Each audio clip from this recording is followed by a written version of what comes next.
possible by our friends at Palmetto Citizens Federal Credit Union on 107 The Point. Here's tonight's forecast. Partly cloudy this evening, the low 76. Tomorrow, cloudy with scattered storms in the afternoon, a high of 93. Similar for Thursday, 90 is our high to go with more afternoon rain. Looking for the weekend, a blend of sunshine and clouds, afternoon storms, highs Saturday and Sunday in the low to mid-90s. I'm Cal Moss with your On Point local weather. WQXL Columbia, W264DF. Grills, outdoor kitchens, fireplaces. Summer sizzle starts with Bart. This is 107 The Point. This is The Point. Make thepointradio.com. This is Sports Talk with Phil Kornblut and Chris Bergen. Sports Talk is heard across the state on radio affiliates of the Sports Talk Media Network and is streaming live on SportsTalkSC.com, as well as Twitter, Facebook, and YouTube. The South Carolina Education Lottery lucky number to call in is 888-898-2525. That's 888-898-2525. Now, here are Phil and Chris with tonight's edition of Sports Talk. And a pleasant good Tuesday evening to you. Normally we talk about Tuesdays, and we will certainly talk about Tuesdays in about 7 weeks as Talking Tuesday here on Sports Talk, because, of course, we get to hear from the coaches, both Shane Beamer and Dabo Sweeney. Today, however, could have been torrential downpour Tuesday, because we got hit here in the PD, at least, by one of the worst thunderstorms I have seen around here in a while. Flash flooding in the area, a lot of lightning, thunder, wind, you name it. We got it here in the PD. So hopefully wherever you are around the state of South Carolina, you got to batten down the hatches just to touch on this torrential downpour Tuesday edition of the program. Chris Bergen over here in Sardis at the Berge Palace. Of course, we've got our good friend Josh Cohen, the plumber, taking care of business back home in our Columbia area studios. And joining us once again, Matt Smith from down in Georgetown, as Phil continues his week-long vacation in advance of SEC Media Days. And Smitty, you know this story because you and I have been working behind the scenes all this week thus far to find interesting folks to chat with throughout the week. One interesting part of this is I see why Phil took a week off this week, because he must be with every other sports writer, columnist, radio person, who name it, because everybody appears to be on vacation except for the three of us. Yeah, it's one of those weeks, and that's okay. As long as our listeners are here, we're okay. True. Because there is some sports news that is bubbling up here and there, and so we have to field it as it comes. So I'm trying to take we had Pete Iacobelli on, longtime AP sports writer, last week, and it was great to catch up with him. And one of the things I brought up to him was I said, you don't seem to clutch your pearls very often with what happens in the world of sports. You just cover the next game, cover the next event. And he said, I try to take life as it comes. I learned a long time ago working in the Associated Press, you could be on a golf course one day and a racetrack the next, and then on a softball field. And he said, I just take life as it comes. And so all of this with the NCAA and NIL, I've watched it, I've observed, and I've written what I know.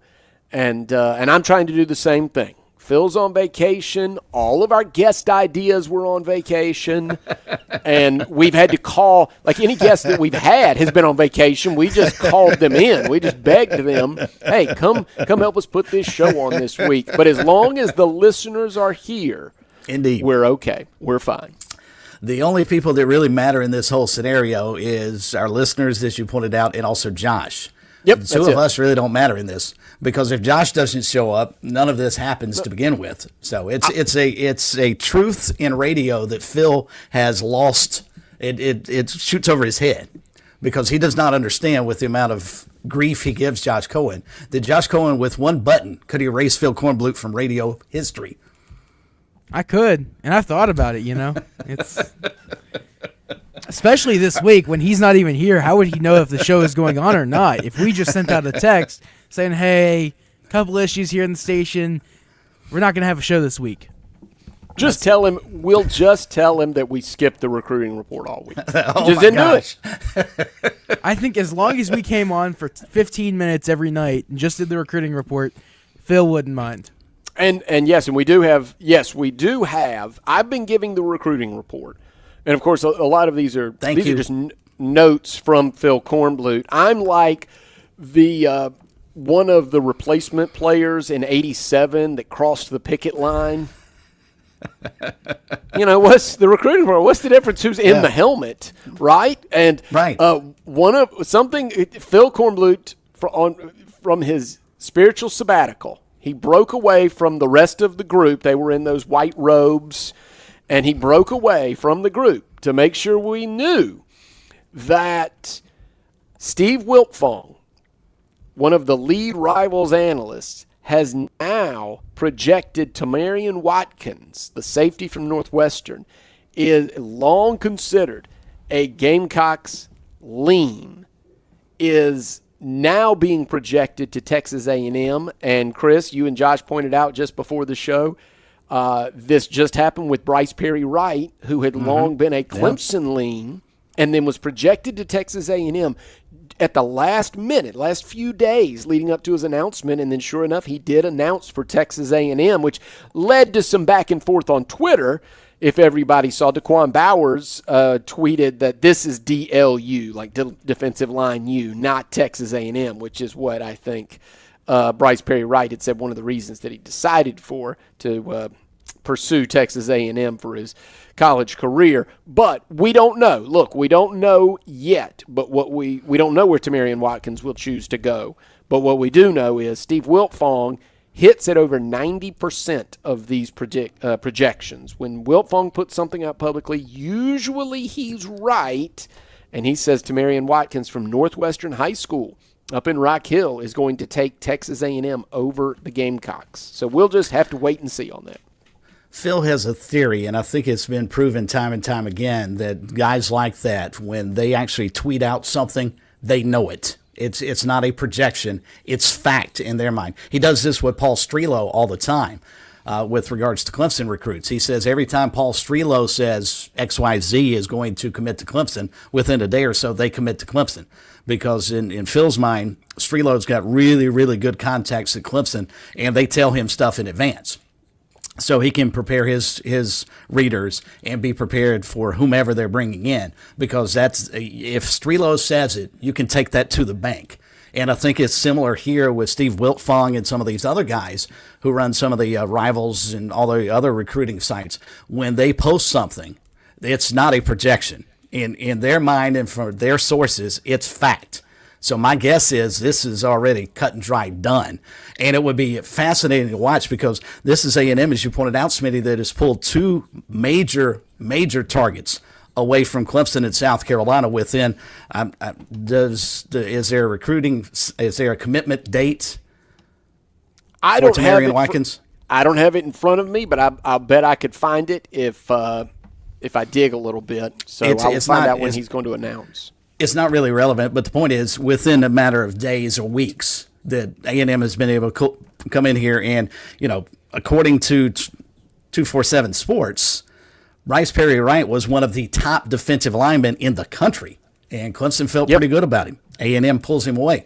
Here's another guy who's one of the top players, certainly in our state, if not in the country, that Carolina has felt pretty good about for a long, long time, it appears, and A&M is going to be able to pull him away. Fairly or unfairly, Gamecock fans and Tiger fans, the first thing they're going to say, and it's an indictment on the system more so than anything else, but they're going to say, well, he got paid more.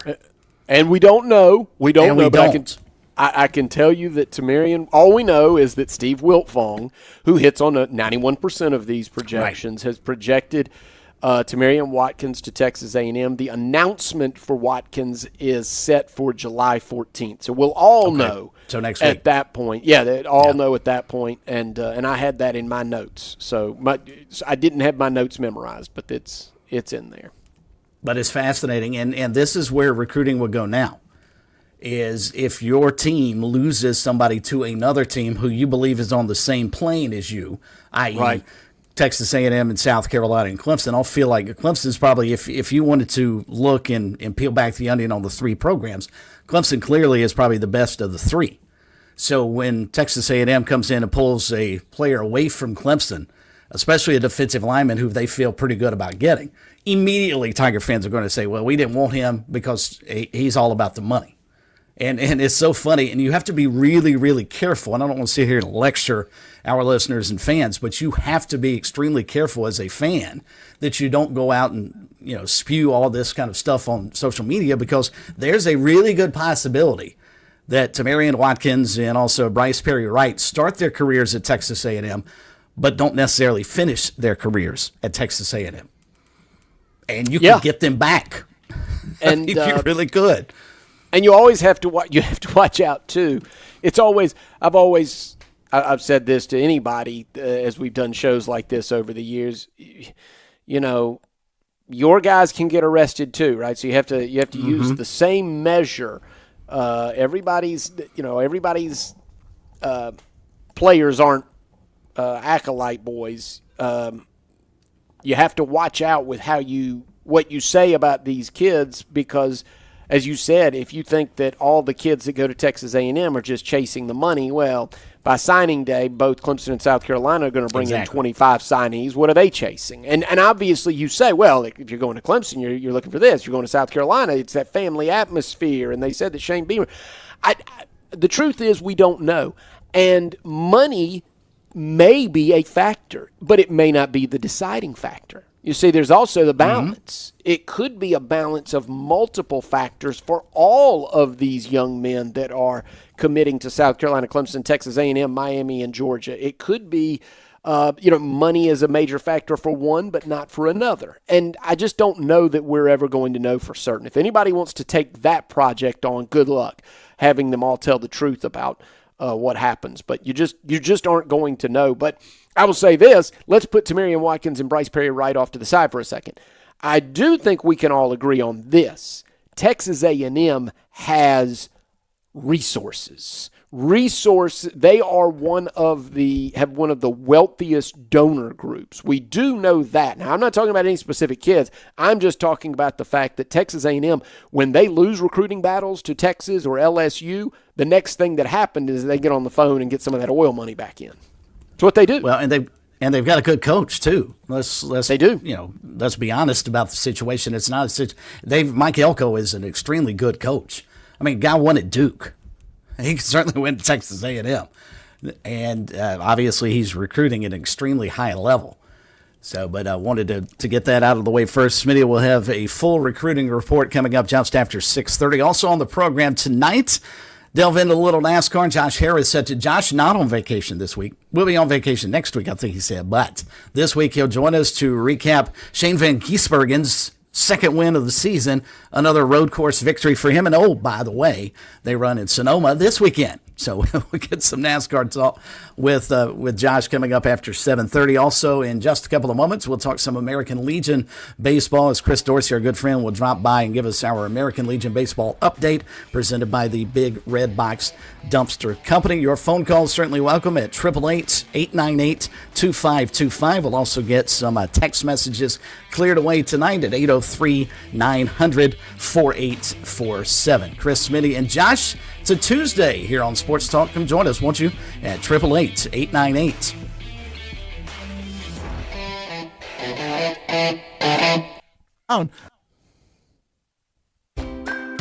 When I grew up, I want to be a nurse. I want to be an engineer. I want to be a teacher. There's never been a better time to start making their dreams come true. Future Scholar, South Carolina's 529 college savings plan, makes it easy to save for their future education. Contributions are tax deductible, earnings are tax free, and you can start saving right now with any amount. Go to futurescholar.com today to discover the smart, easy way to save for college. That's futurescholar.com.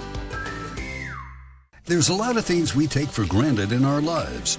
Your home's AC will run cool, your drive-through coffee will be hot, and the car will start when it's time to take your kids to school. It's when things don't go as planned that you start thinking about who to call and where to turn. The good thing is, you can prepare for life's most difficult days by calling the Larry Lucas Agency today. Larry is a State Farm agent that has been taking care of people across South Carolina for more than 2 decades. You probably have insurance, but switching is easy, and bundling can save you hundreds or more. Most importantly, the Larry Lucas Agency can help you choose the protection you want at the price you want. All backed by South Carolina's #1 home and auto insurance company. Visit LarryLucasAgency.com today or give Larry a call at 803-799-1998. Like a good neighbor, Larry Lucas State Farm is there.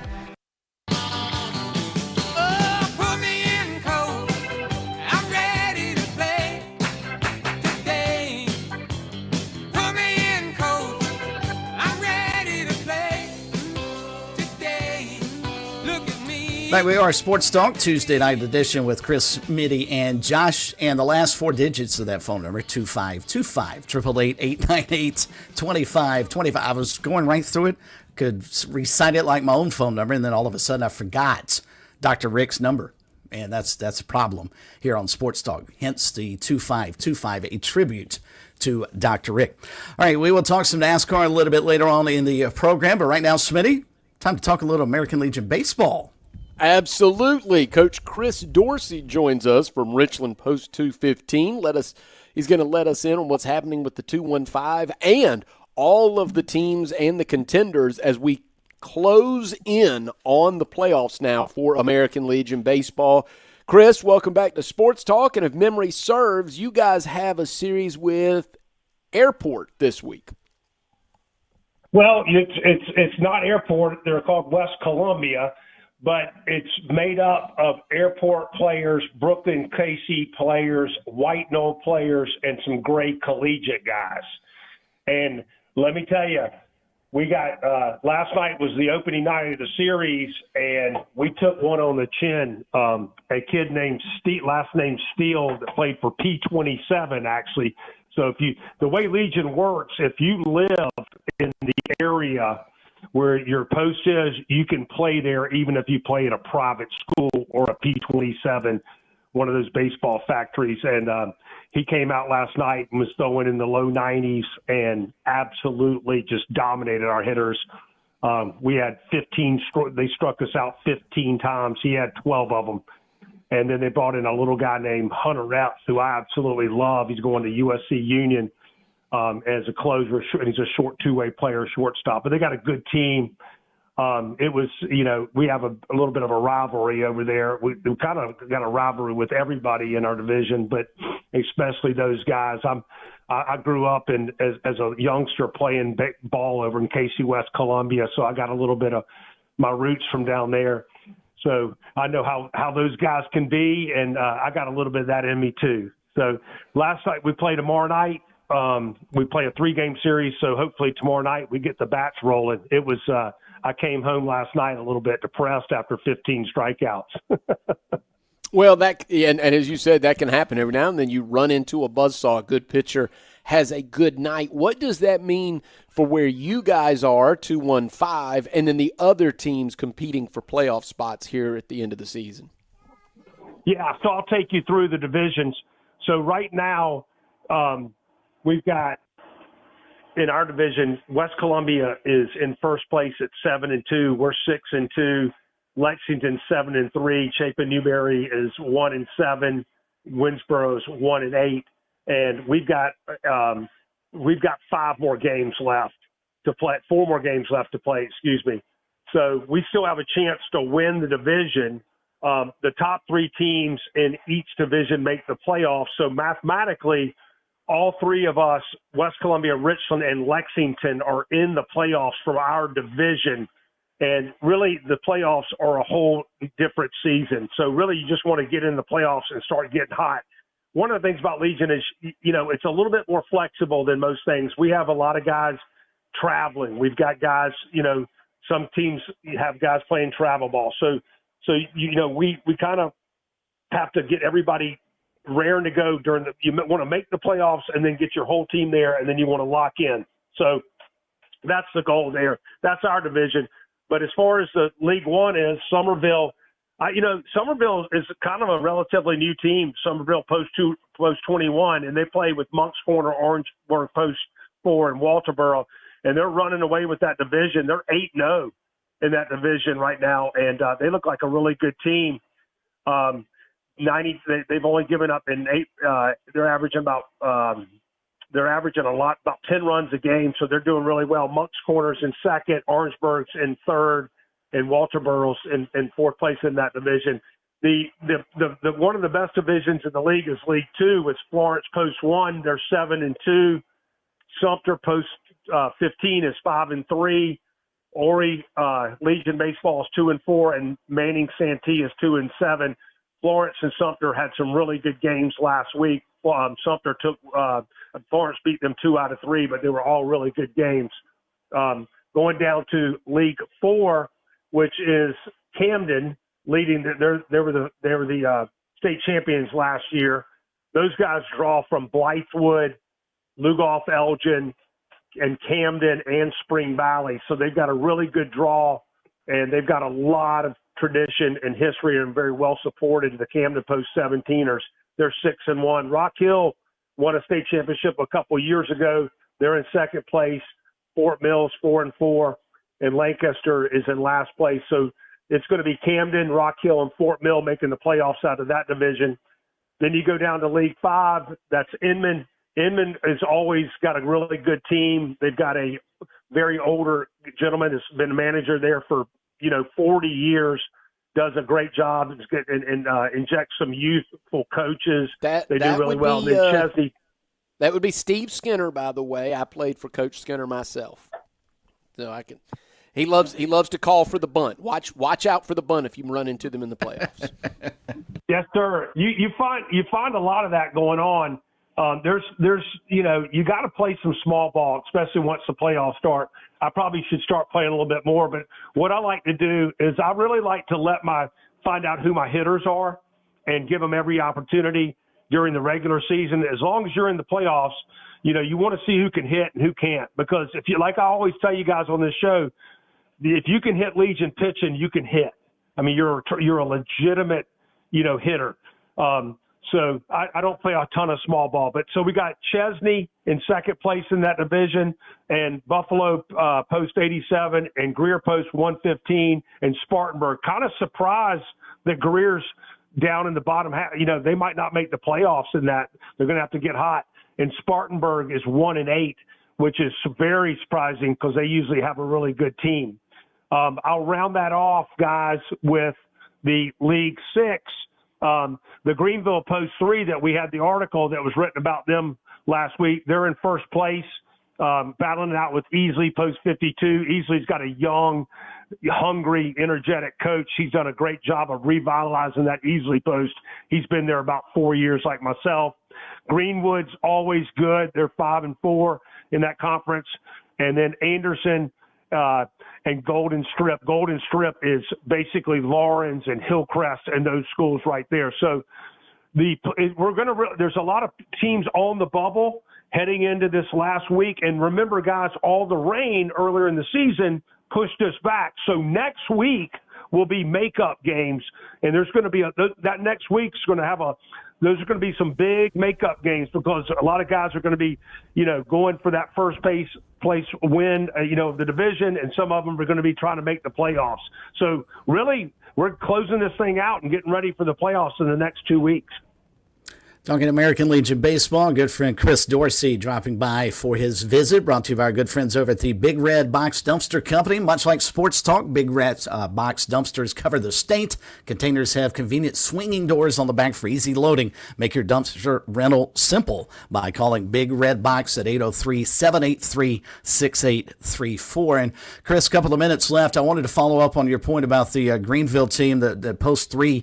I'm assuming you're referencing the story about them returning to Greenville. Have not had a team in 4 or 5 years. How important was it to be able to field a team there and get them back involved in American Legion Baseball, and how big a story has that been for the league this year? Well, yeah, I mean, Greenville is such a hotbed for baseball, and I'm so glad that they did that. They're being so well supported. So, look, I'm a guy that's rising tide lifts all boats. I want Legion, I want us to win, but I want Legion to win.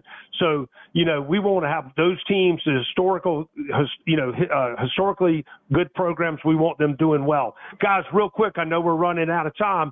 I did want to say this. The AA, which is 15U, and the AAA, which is 17U, both of those playoffs started already this week. And the AA is down to 6. They're down to, 4 teams. So one of our teams is in it still, our Richland Post 215 Stripes. They're playing Lexington tonight. The winner goes to the state championship. And then the 2A team, the 17U team, are battling in the first round. All right, Chris, we appreciate your time tonight. Thanks so much for the update, and we'll catch back up with you next week. Hopefully the weather will cooperate and you guys can get all your games in this week. Yes, sir. Y'all have a good one. See you. Thank you, buddy. That's Chris Dorsey and the Rundown, brought to you by the Big Red Box Dumpster Company, covering South Carolina. Weather is made possible by our friends at Palmetto Citizens Federal Credit Union on 107 The Point.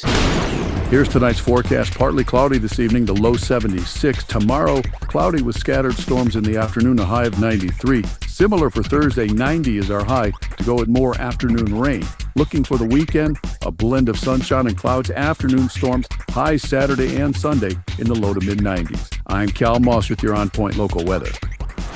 What's better than getting the best Wagyu and Hereford beef anywhere in these parts and getting it delivered to your door? How about knowing you're still supporting local farmers in Saluda over at H&J Cattle, where tradition meets quality? Visit HandJCattle.com. Place your order for $50 or more, get free delivery in Richland or Lexington County. Plus, Point listeners get 10% off your order. Enter keyword The Point as one word for your discount. HandJCattle.com. To rise 26 feet in just 45. With SRN News, I'm Keith Peters in Washington. The Supreme Court has cleared the way for President Trump's plans to downsize the federal workforce. The order comes despite some warnings that critical government services will be lost and hundreds of thousands of federal employees will be out of their jobs. The justices on Tuesday overrode lower court orders that temporarily froze those cuts. Flash floods in Texas have killed at least 107 people over the 4th of July weekend, with more than 160 still missing. The disaster struck the flood-prone Texas Hill Country, where heavy rain caused the Guadalupe River to rise 26 feet in just 45 minutes. Search crews have recovered 87 bodies in Kerr County alone, including 30 children. On Wall Street, the Dow down by 165 points. This is SRN News. Hey, this is Kev with my good friend Ken from over at Broker Solar, and he really is a good friend. I've known Ken's family for more than 20 years. All right, so how many people lost power for an extended time back when we had that hurricane come through here, right? You got the solution, though, Ken, the solar-powered batteries. The battery with solar system is essential. Not only can you back up your loads in an emergency event like a power outage, but you can also control the peak times that you use power, and the batteries can kick in to supplement your power usage. With our solar batteries, you can back up the home just like a generator would, but run it off the clean energy from the sun, which we get every single day. So no need to refill the gas, propane tanks, all powered by the sun. Remember, Broker Solar is local. You make the call, the investment is worth it. How do the Point listeners find you over at Broker Solar, Ken? The best way is going to be through brokersolar.com. Plenty of contact us buttons, but the phone number to reach us at would be 803-807-7417. This Independence Day, Palmetto State Armory wants you to join us in celebrating 249 years of freedom in the greatest country in the world. PSA's commitment of spreading freedom to all law-abiding citizens has never been stronger as we continue to manufacture and sell American-made products that are affordable and reliable. Every rifle, every lower, and every bullet is made right here in the USA for Americans who understand the true cost of freedom and what defends it. We are Palmetto State Armory, always proud to be American-made for life. Life is not a straight line. No matter how hard you try to stick to the path, sometimes you have to take a detour. Miss a turn or maybe even start over. Relax, we get it. Life happens, and your credit score shouldn't define your future. That's why Founders offers opportunity so you can pursue your financial goals. Not just for people with perfect credit scores, but for real people with real stories. At Founders, we know how to look beyond the credit score by listening, understanding, and believing in people and second chances. Because here, you're more than a number. You're a parent, a student, a dreamer, a doer whose story is still being written. When you're ready to pursue your next financial goal, stop by a Founders Federal Credit Union near you or visit foundersfcu.com/loans to see how we can build your next chapter together. Terms and conditions apply. Membership qualification required. Federally insured by the NCUA.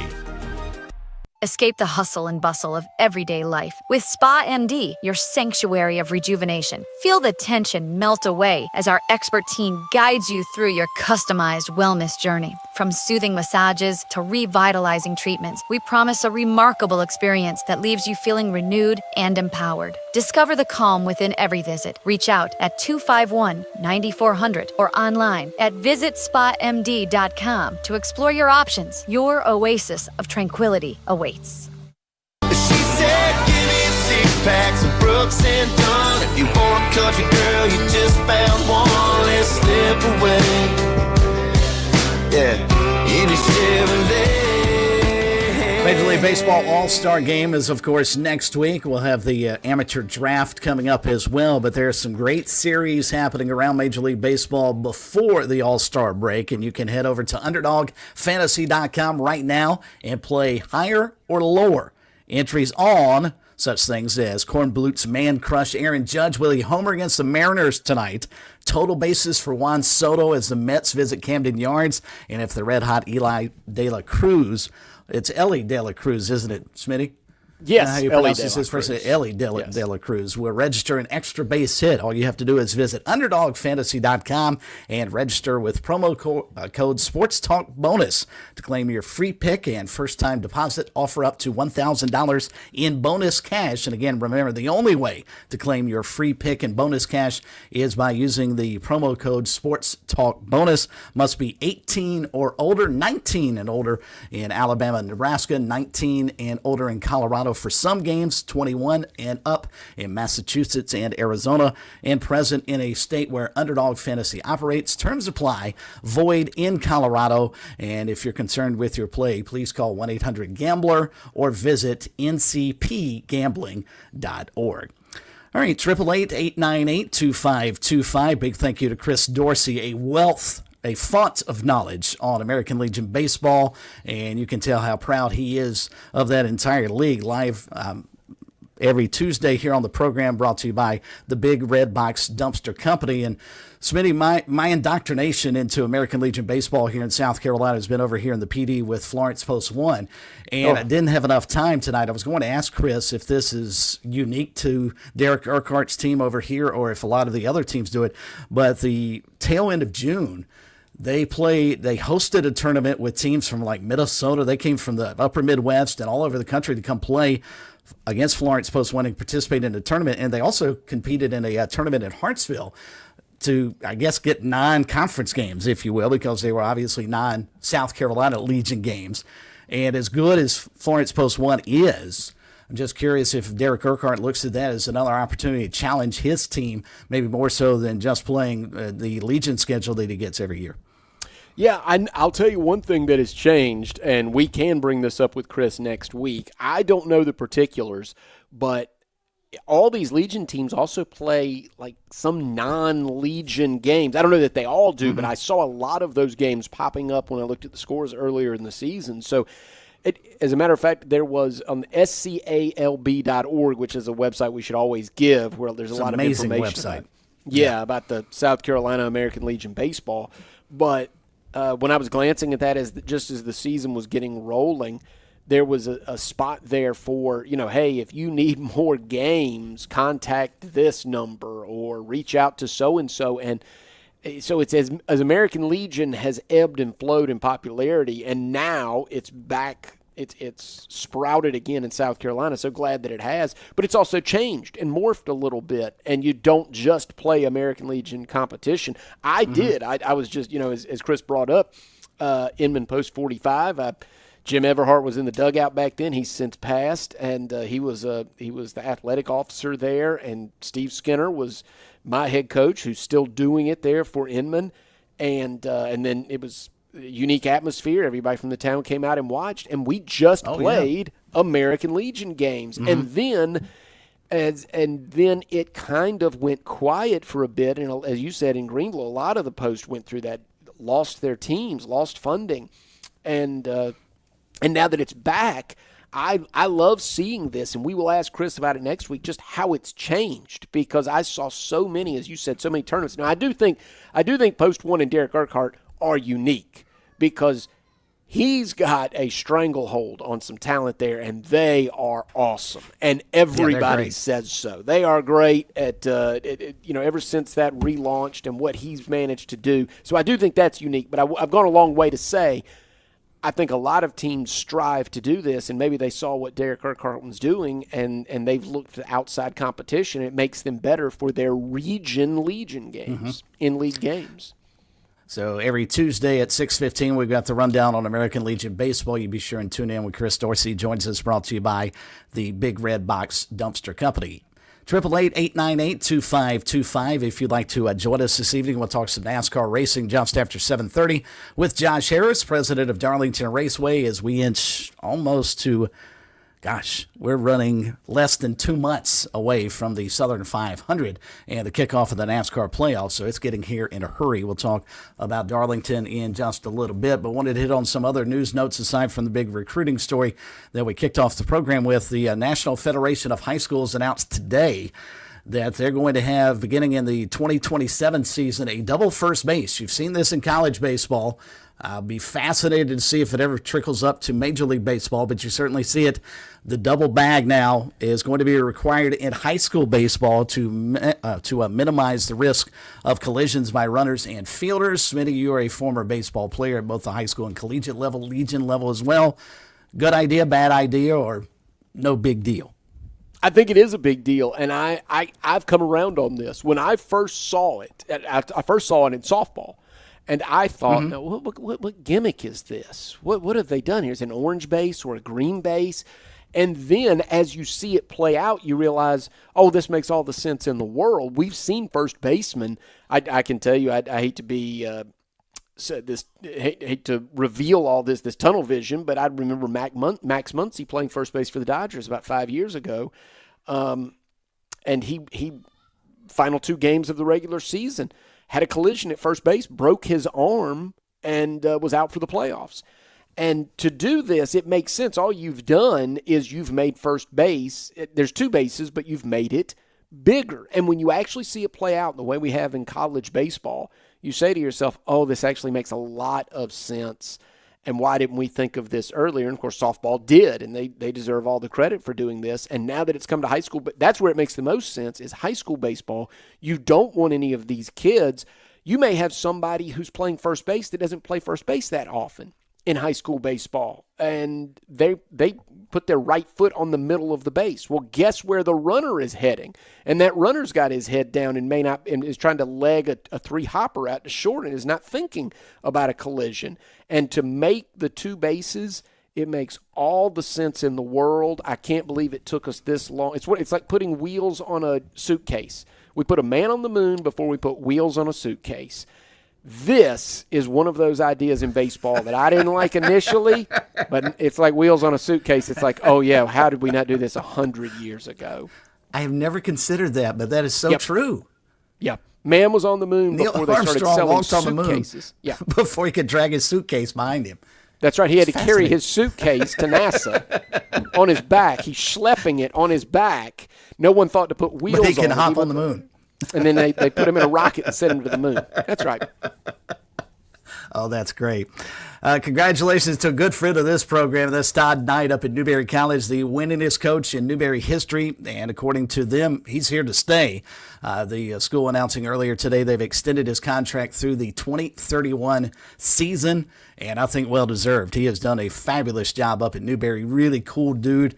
Does a great job with them. A lot of fun to chat with. And we'll be up there, in about a month's time with the Palmetto Pigskin Tour. I saw this note earlier today, Smitty, and I know it has nothing to do with any of our teams here in the state, but I just found this fascinating. But Jeff Warzello, who covers college basketball, tweeted out a bit earlier this afternoon that Princeton star Caden Pierce, the Ivy League Player of the Year this past 2 seasons ago, plans to redshirt this upcoming year in order to finish his degree before he'll enter the transfer portal and then play his final season elsewhere in 2026-27. He was telling ESPN. Mitt Winter followed up and said he believes this decision is partially driven by the desire to be paid for playing college basketball for at least 1 year. The Ivy League, of course, did not opt into the House settlement, so it cannot pay its players. So this guy's going to be able to double dip. He's going to get his Princeton degree, and then he's going to get paid to play at Duke or probably he might take it a little bit easier. He's probably not going to go with another really hard academic school. So, he can go play. I don't want to say anywhere now. Be careful here, Chris. This ought to be good. Sacramento State. How's this? Okay. One place that is way, way away. I have no idea what their academic requirements are, but let's face it. If you've gotten your Princeton degree, you don't need to add another Duke degree unless it's a medical degree. So, but yeah, I just thought this was interesting. And how many players will start going this route, especially Ivy League basketball players, but even not just Ivy League players. If a guy can figure out, all right, maybe, I've got some money here. Let me see if I can maneuver in and skirt the situation a bit because I'm not going to play in the NBA, so let me redshirt. I do have to tip my cap to the Princeton basketball staff for accepting this, allowing this kid to redshirt and then knowing they're never going to have him play again. I don't know how I feel from the Princeton side of the coin. I think it's awesome from Caden Pierce's side of the coin. Yeah, it's fascinating, and it's so Princeton's losing a player.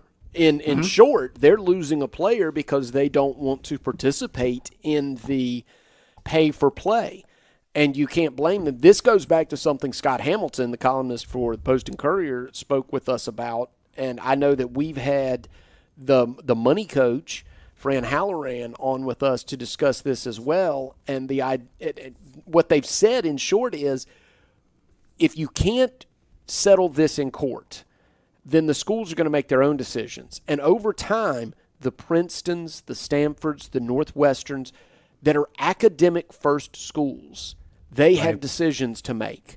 And if you're an Ivy League school or you're a Stanford, a Northwestern, a Vanderbilt, and some of these other really highly respected academic institutions, are you going to be a part of this hyper-capitalistic ecosystem that college athletics has become, or are you going to form your own group and say, why don't we just play, let's go into the old form of amateur collegiate athletics, and Northwestern can play Rutgers, let's say, or Duke can play Stanford in football, go out there and play Stanford and Cal, and not pay the players, but go back to the old scholarship model. Mm-hmm.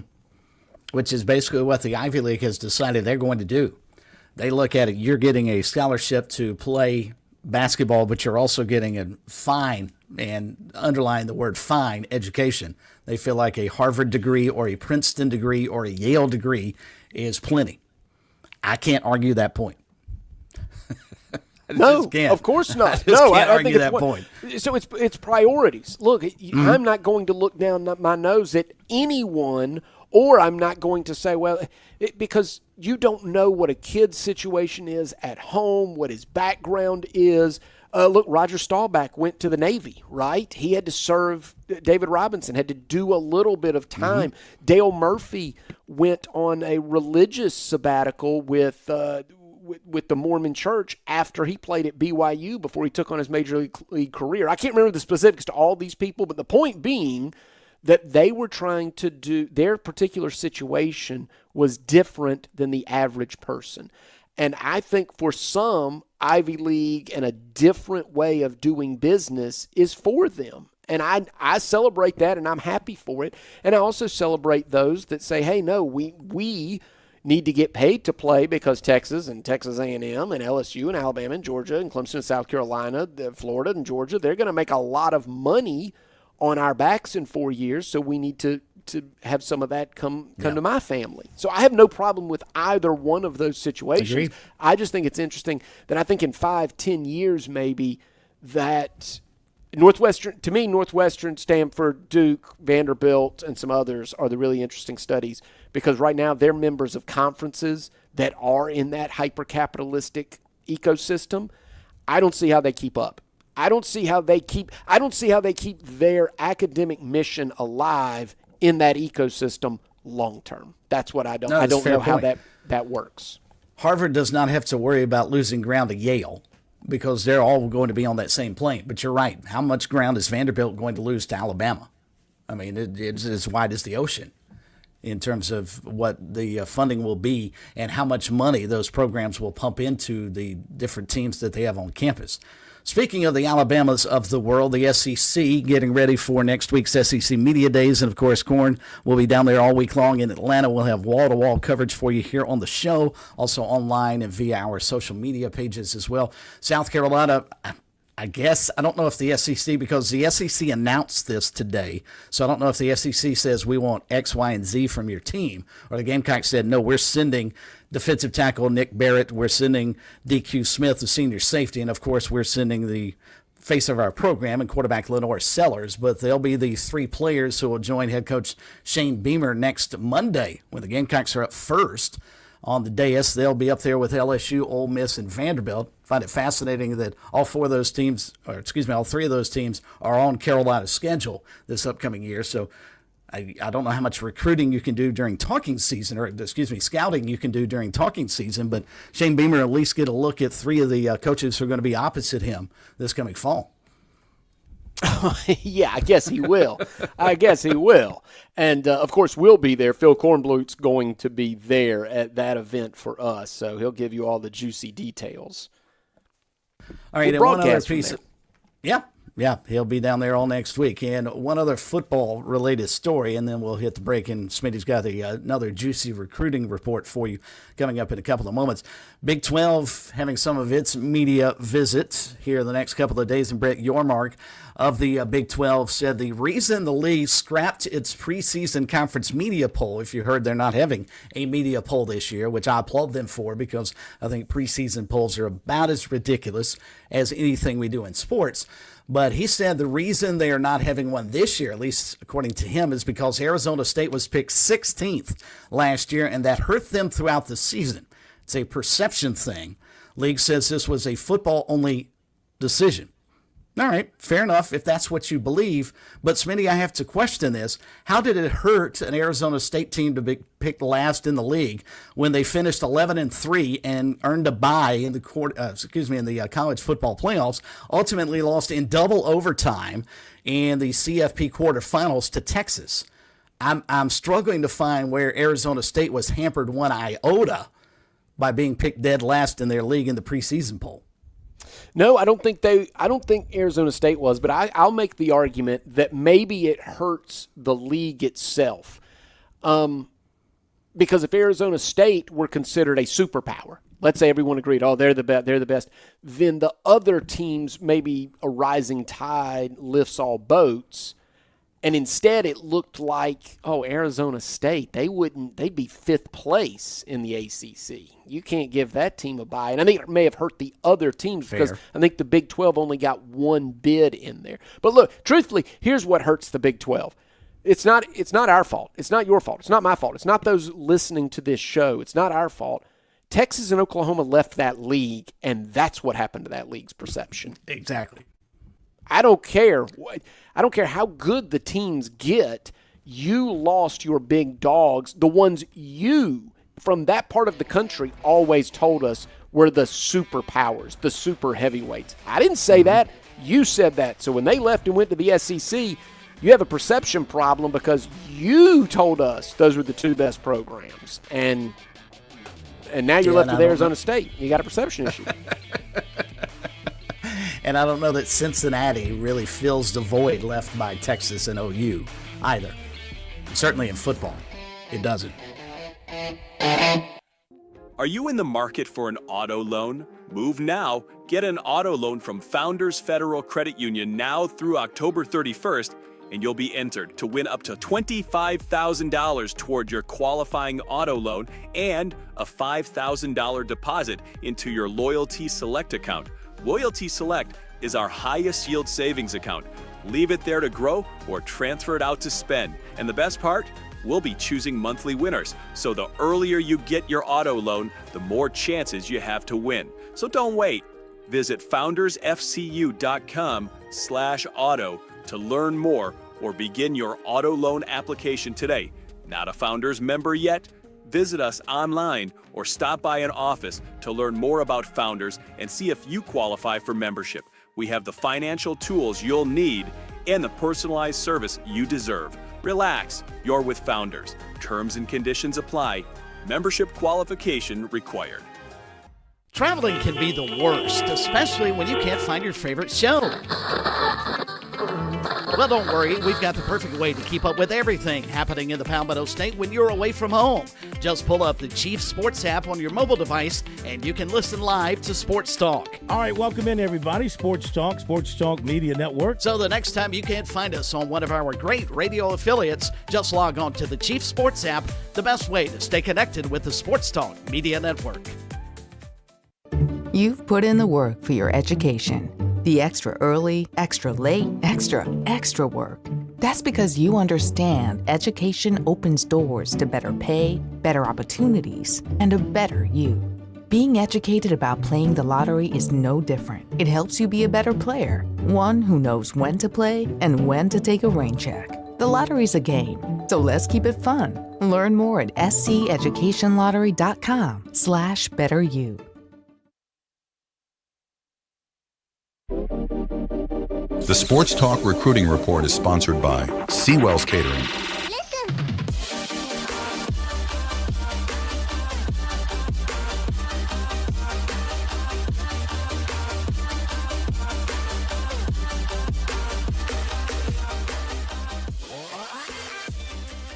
And welcome back to Sports Talk. Smitty, Chris, and Josh here with you tonight. Phil Kornblut, as we mentioned, on a spiritual sabbatical, so he has left the recruiting report to us. The recruiting report presented by Seawells. The Seawells family and staff can handle all of your planning and catering needs at their facility at 1125 Rosewood Drive, or come to your venue. Visit their website, SeawellsCateringSC.com. Josh, Seawells had taken a little time off, but they're back at it now. So what's the latest with the menu? Tomorrow, I guess today actually, was carved apple with ham, southern fried chicken, and lasagna. Tomorrow, southern fried chicken again, shrimp Alfredo, hamburger steak with onions, and pulled pork. And I'll slide over and go to Thursday, sliced beef brisket, southern fried chicken, fried fish nuggets, smoked sausages with peppers and onions. And Friday, they are closed. So no Seawells for you on Friday. That's right. I'll be coming up on Friday, and I'll miss Seawells. Corn is rolling back into town, however, next week. So you if you would just text him that menu so that he knows what he's coming back home to. He's probably listening right now, so no need for that. I know he is. Rivals analysts, including lead national analyst Steve Wiltfong, is projecting Northwestern safety Tamarian Watkins is going to commit to Texas A&M later this week. South Carolina had long been considered his favorite. If A&M pulls this off, they will have flipped Bryce Perry-Wright last week. And they wouldn't flip Watkins. He hasn't committed to South Carolina. But everyone in the know had the Gamecocks as the favorite until this news. Now Steve Wiltfong has got his crystal ball out. Actually, crystal ball, I think, is trademarked from 24/7. But anyway, the next South Carolina target to come off the board is going to be safety Joel Cumbay of Marietta, Georgia. He's going to announce his plans 5 p.m. tomorrow. Cumbay has a final list of South Carolina, Tennessee, Georgia, Missouri, and Wisconsin. Cumbay made official visits to all of his favorites except Georgia, but he did get there unofficially in Athens. Cumbé made an unofficial visit to South Carolina in April, took his official visit with the Gamecocks June 6th. As for the projections, on 3 has Tennessee as a slight favorite. Cumbé kicks off a critical recruiting stretch for the Gamecocks as they sit on 10 commitments at this point. 4 other Gamecocks targets are slated to announce within a week. Cornerback Samari Matthews, offensive tackle Javian Shabazz, that's on Friday. Offensive guard Trey Aiken on Saturday, and safety Tamarian Watkins next Monday. Syracuse defensive end King Joseph Edwards of Hoshton, Georgia, who was recruited by South Carolina, is transferring from Syracuse after playing just 1 season. He's got his red shirt, so it's all opened back up for King Joseph Edwards. We'll see if the Gamecocks get involved on that transfer defensive end. Clemson quarterback target for 2027, Peyton Houston, is being projected to Southern Cal by On 3. South Carolina target 6'9" Justin Caldwell plans to visit Ohio State November 1st per Phenom Hoops. This summer, he visited the Gamecocks and Georgetown unofficially. And that's it for the recruiting report presented by C. Wells Catering. Very well done, sir. Always good to have a meaty, juicy Seawell's recruiting report to go along with the menu that's always very meaty and juicy out at Seawell's. All right, top of the hour, we'll slide out for a quick break. Come back on the other side at 888-898-2525. Josh Harris in about a half an hour. Plus, if you missed it last night, interesting comments from Scott Hamilton on the way next.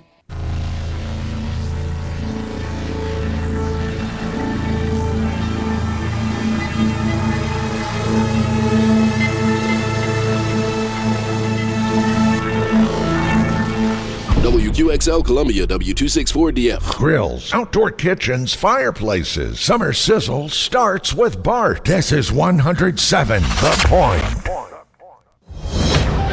Breaking news this hour from townhall.com. I'm Keith Peters in Washington.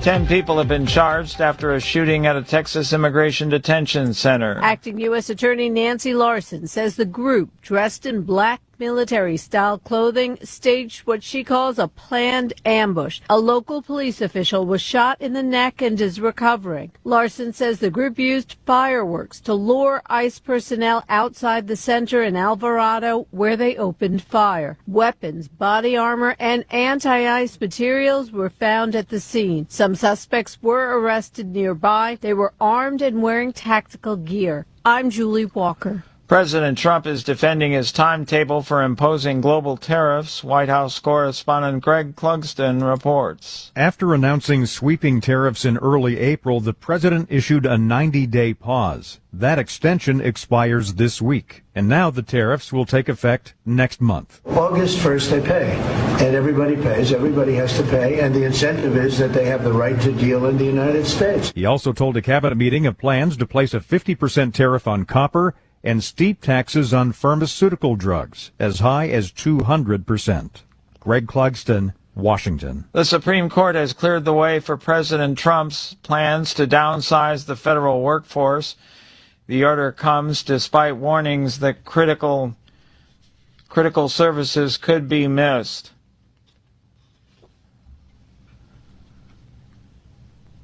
And that government employees will be out of their jobs. The justices on Tuesday overrode lower court's orders that temporarily froze those cuts. The court said in an unsigned order that no specific cuts were in front of the justices. More at townhall.com.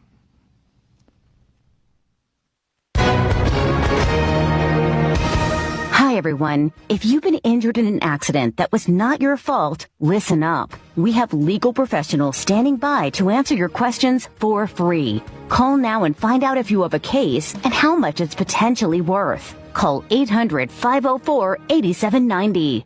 I'm here with spokesman John Wolf. So, John, tell everyone listening who should call right now. Well, Maria, first off, thank you for having me here. It's always nice to answer the listeners' questions. Now, as far as who should call in, anyone who's been injured in an accident and think you deserve compensation, give us a call right now. 800-504-8790. You'll find out if you have a case and how much it's potentially worth. Thanks, John. You heard it, folks. Take advantage of this opportunity and call now. 800-504-8790. Advertisement sponsored by Legal Help Center. May not be available in all states. In the housing market, a report cites an increase in small investors amid a decline of prospective homeowners. Real estate investors snapped up 27% of U.S. homes sold in the first quarter of 2025, the largest share in 5 years. That's according to a new report from the realty data platform Batch Data. The company says the rise reflects a slowing home market, with traditional home buyers discouraged by elevated home prices and mortgage rates. As properties take longer to sell, investors with cash and financing advantages are stepping in. Roughly 20% of single-family homes in the U.S. are owned by investors, and 85% of those belong to mom-and-pop operations. I'm Jennifer King. Philadelphia faces mounting trash and tension as a strike by many of the city's blue-collar workers enters its 8th day. Some residents and small businesses are hiring pop-up haulers to clear the trash. More at townhall.com. I'm Keith Peters in Washington. On Point Weather is made possible by our friends at Palmetto Citizens Federal Credit Union on 107 The Point. Here's tonight's forecast. Partly cloudy this evening, the low 76. Tomorrow, cloudy with scattered storms in the afternoon, a high of 93. Similar for Thursday, 90 is our high to go with more afternoon rain. Looking for the weekend, a blend of sunshine and clouds, afternoon storms, highs Saturday and Sunday in the low to mid-90s. I'm Cal Moss with your On Point local weather. WQXL Columbia, W264DF. Grills, outdoor kitchens, fireplaces. Summer sizzle starts with Bart. This is 107 The Point. This is The Point. Make The Point Radio. Welcome back to Sports Talk on the Sports Talk Media Network. You can reach the guys with the South Carolina Education Lottery lucky number, 888-898-2525. That's 888-898-2525. Now back to Phil and Chris with the second hour of Sports Talk on the Sports Talk Media Network. Well, big voice guy about half right. I'm here. Phil is on vacation for the remainder of the week. Josh Cohen is with us in Columbia. Matt Smith's back with us again tonight, bringing the heat from Georgetown after a rainy, stormy day all across the state of South Carolina. I hope you've had a fabulous Tuesday, settling in for the last hour of the program. And Smitty, this is one other nugget to add to your recruiting report that we wrapped up the first hour with. Major Taylor from Irmo High School had down his final three. Reason this was not part of your recruiting report is South Carolina and Clemson not on that list. He got to choose between Princeton, Yale, and Brown. Speaking of the Ivy League, and he just announced a commitment to Yale. So congratulations to Major Taylor of Irmo, kid with a nearly Josh Cohen level GPA at 4.96. He's an edge defensive end linebacker and athlete for the Yellow Jackets. But how about that? Committing to Yale over two other Ivy League schools in Princeton and Brown. Almost my level of athleticism. Almost. Certainly your level of intelligence, but I think he may have you by just a smidge. Well, Josh in terms was of the athlete. Yeah, Josh was this young Major Taylor. I mean, that he'll do well in life. Josh, of course, recruited by the Kudzu League, not the Ivy League. It's a different level. My grandmother used to have that stuff all in her backyard, and it just would never go. You can't kill it. No, you can't. You just can't. The Kudzu League. But congratulations to Major Taylor. Wanted to mention that because that's really, really awesome. You get a young man who has an opportunity, anybody who has an opportunity, and your three finalists are all Ivy League schools, yeah, you're going to do quite well. And we know, we learned that just a few minutes ago from the basketball player at Princeton, we know it's not about the money. At least the current money. He's thinking long-term money with that kind of degree. So good stuff from him.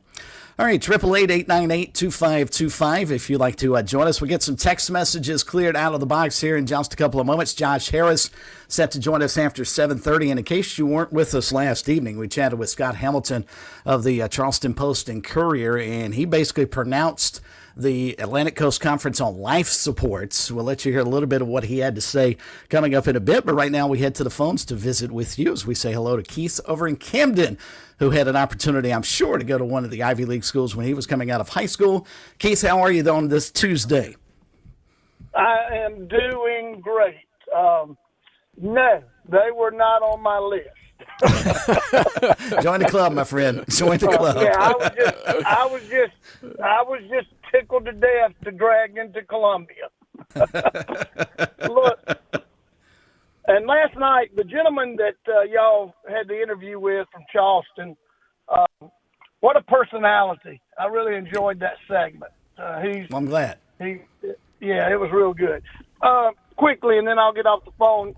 I got y'all a little late tonight. I heard the recruiting, but you made reference to something that you announced at the beginning of the show. Was that something positive as far as recruiting for Carolina, or was it I just missed that part? Smitty, you want to break the bad news to Keith? I think it's bad. Oh, my gosh. I think it's bad news, Keith. So, man, man, Keith, never mind. Hey, just forget I called. Oh, it won't make it go away. Keith, Northwestern safety Tamarian Watkins has long been believed to have the Gamecocks have long been believed to be a leader with Watkins.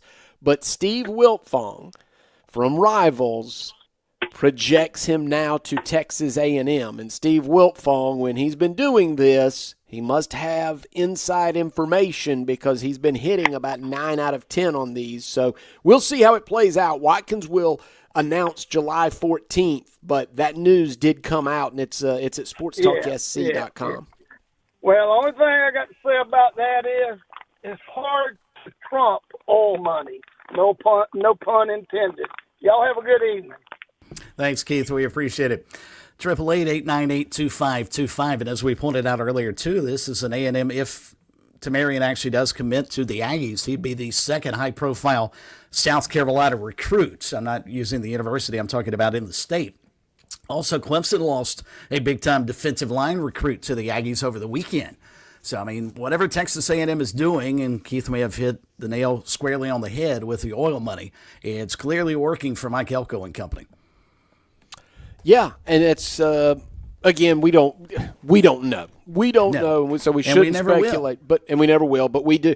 I did make reference that and just the same joke Keith made. I mean, the oil money that runs freely there at some of those Texas schools from some of the big donors. But we have no idea what is going on. What went on with the recruitment of Bryce Perry Wright, who ended up at A&M. Who had been considered a Clemson lean, or Watkins, Tamarian Watkins, who's been considered a Gamecock lean.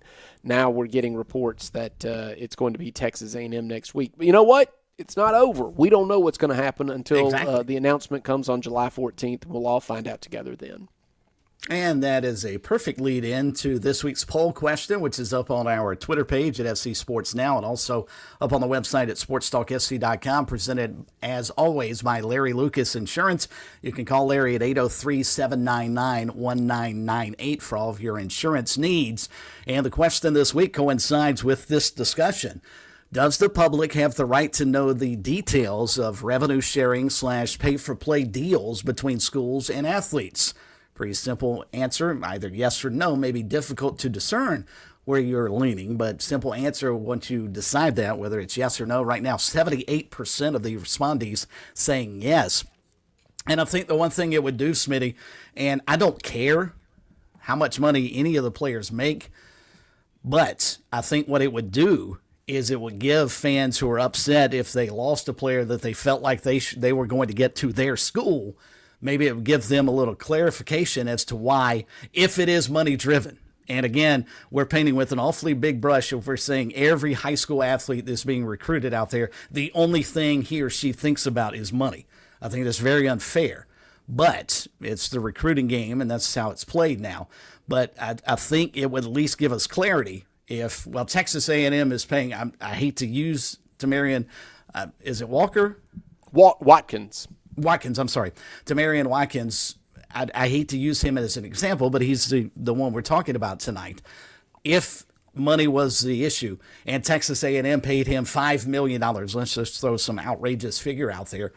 I think fans would feel a little bit better if you're a South Carolina fan. Now, you might be upset that, well, why can't my school pay that kind of money for it? But at least you'd understand maybe a little bit more. Now, if it's not a money situation, then you may never, ever understand. So I think, and again, like I said earlier, I don't really care, but I think from a clarity standpoint and if we want to be able to see behind the curtain and understand what's going on and have some transparency, then these deals should be made public. Adam Rittenberg from ESPN reported from Big 12 Media Days, Chris. Here's the quote from Matt Campbell, the head coach for Iowa State, which is not one of those high-profile, we expect heavily resourced companies. The quote is, I'd say probably our top 20 guys took a pay cut to come back to Iowa State. A lot of those guys had some really good opportunities. So that speaks to what we talked about at the Open, which is we assume money's an element, but Matt Campbell's probably right. If you're a star at Iowa State, you probably can't match what another school's would be willing to offer in the transfer portal. You probably can't. And yet, Matt Campbell is saying, but my guys stayed. So it's not always all about money. Even in professional sports, you see that, right? I know Trey Turner always said he was signed with the Nationals, then he went to the Dodgers, and he said, I want to go back to the East Coast. My family's from the East Coast. I want to go back there. I know that Freddie Freeman wanted to go to the West Coast.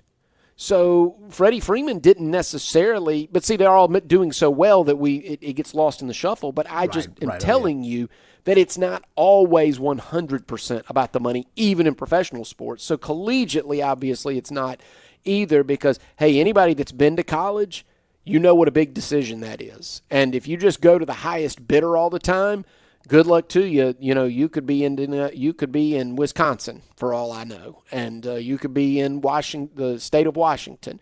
You could be in New Mexico. You could end up in Vegas, right? You could end up at UNLV. Well, if that doesn't suit you, maybe you should. It shouldn't be all about the money. Maybe you ought to have other factors. Well, and that brings up the point that bothers me the most about this, Smitty. It almost angers me that we have gotten to this point in college athletics that every single time now that somebody loses a recruit to another school, it's because that school paid them more. Years ago it was because, well, they had a different major that young man or young lady was interested in studying while they were in college. All right, that made perfect sense. They fit their system better. It was in a better town. Heck, they play for national championships. Those still could be factors, and they still could be the only factors. But there's only one now that's the major factor that we as fans look at, and it's, well, he got paid more. And that there may be nothing further from the truth.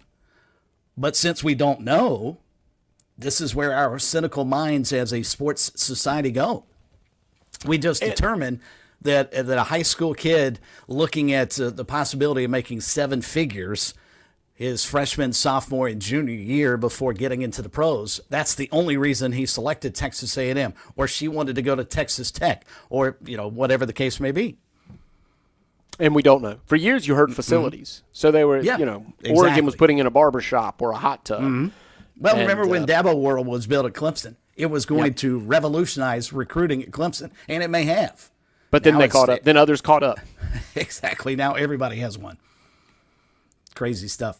All right, 888-898-2525. If you'd like to join us, Josh Harris coming up here in about 20 minutes. But not only can you get in touch with us via the phone lines, but if you don't want to chat with us, don't want to deal with us over the air, you can certainly deal with us via our text line at 803-900-4847. Josh Cohen, what do we have up first off the text line tonight?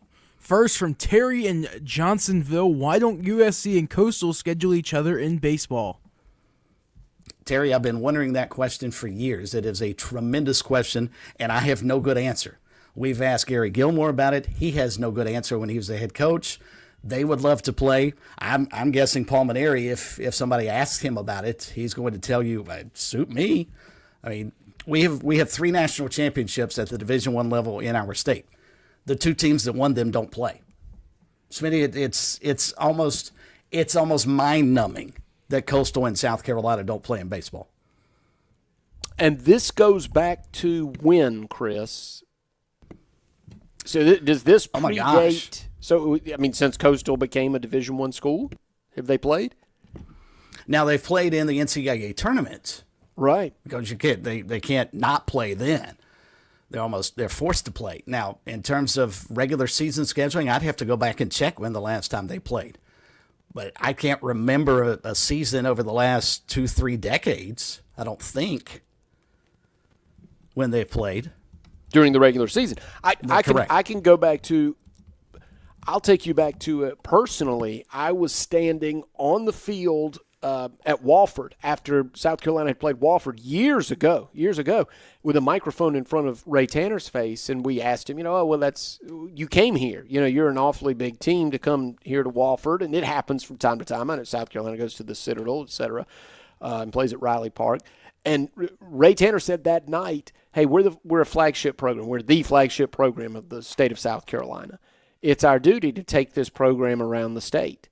And it's so interesting. I'm standing there at Wofford, which was in its infancy in Division I at the time, and they had just hosted South Carolina. And then all these years later, Coastal, which has become a power at the Division I level, has not hosted the Gamecocks. So something else is going. It could be. It may just be something simple, Chris. Years ago, I heard, and I'm gonna say rumors only because I don't remember the specifics. South Carolina did not want Coastal Carolina to do what they have done. Right? I can see that. Am I speaking out of school when I say that? I don't think so. That there were people in power at the University of South Carolina that did not want Coastal Carolina to forge its path in Division I athletics and at the FBS level, and they broke away from. They were once a part of the university system, and now they are no longer a part of the university system.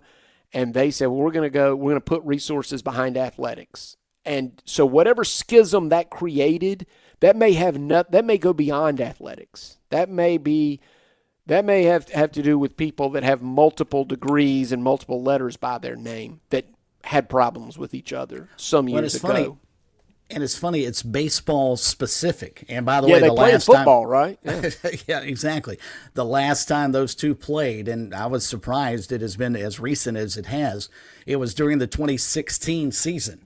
Ironically enough, Coastal's first national championship, they're only to this point. They played in South Carolina, won 4-2 in Columbia that night in April 5th of 2016. That's the last time those two teams have played in baseball. They have not played since.